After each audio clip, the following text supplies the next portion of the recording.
Au début des années 2000, les élus municipaux ont bien failli démolir le stade.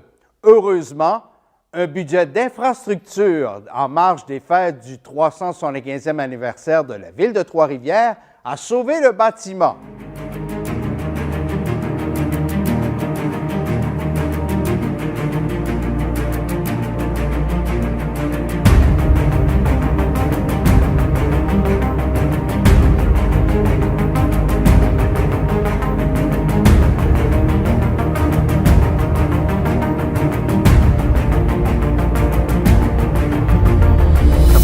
En 1937, a décidé de donner en cadeau un nouveau stade de baseball à la ville, qui a été la construction a commencé en 1938. Alors, ça fait quand même 80 ans et on est bien content d'avoir eu ce cadeau-là dans ces années-là.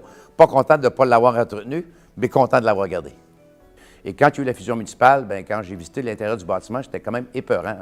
On refusait des gens dans les estrades en haut parce que c'était dangereux.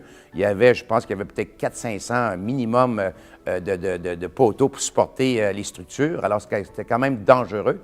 Alors, on se posait la question, est-ce qu'on le rénove ou on le démolit? Alors, mais on ne pouvait pas le démolir. Comme je disais tantôt, ça fait partie du patrimoine et ça aurait été une erreur de le démolir et d'enlever, d'effacer d'un coup de crayon un bâtiment qui fait partie du patrimoine. Alors, on l'a rénové, on est très content parce qu'on a mis quand même pas mal d'argent, 7,4 millions de dollars dans le stade.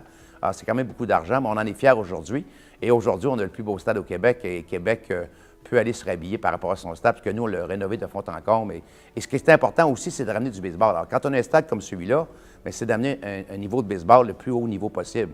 Et aujourd'hui, avec les Aigles, je pense qu'on est très content d'avoir une équipe chez nous, une équipe professionnelle. Ça sert à ça, un stade de baseball, hein? C'est sûr que c'est de l'utilisation le plus possible, mais c'est d'avoir le plus de gens possible à l'intérieur. Alors, l'avenue des Aigles, pour nous, c'était, comme on dit, un coup de circuit. On était très contents. Il est beau, vide, mais on aime beaucoup le voir plein. Le stade n'a jamais été aussi plein que dans le cadre du 375e avec le Cirque du Soleil.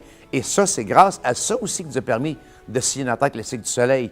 Alors, si on n'avait pas eu cet emplacement-là, la qualité de l'emplacement, parce que c'est un site qui est extraordinaire, oui, pour jouer du baseball, mais pour amener de l'événementiel, et on l'a prouvé avec le Cirque du Soleil. C'était des grands rassemblements. Je pense que dans tous les 80 ans du stade, il n'y a jamais autant de personnes à l'intérieur. On a même refusé des gens.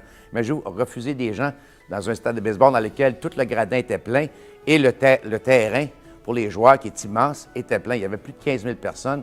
Puis si on aurait pu en mettre 30, on aurait rentré 30 000 personnes.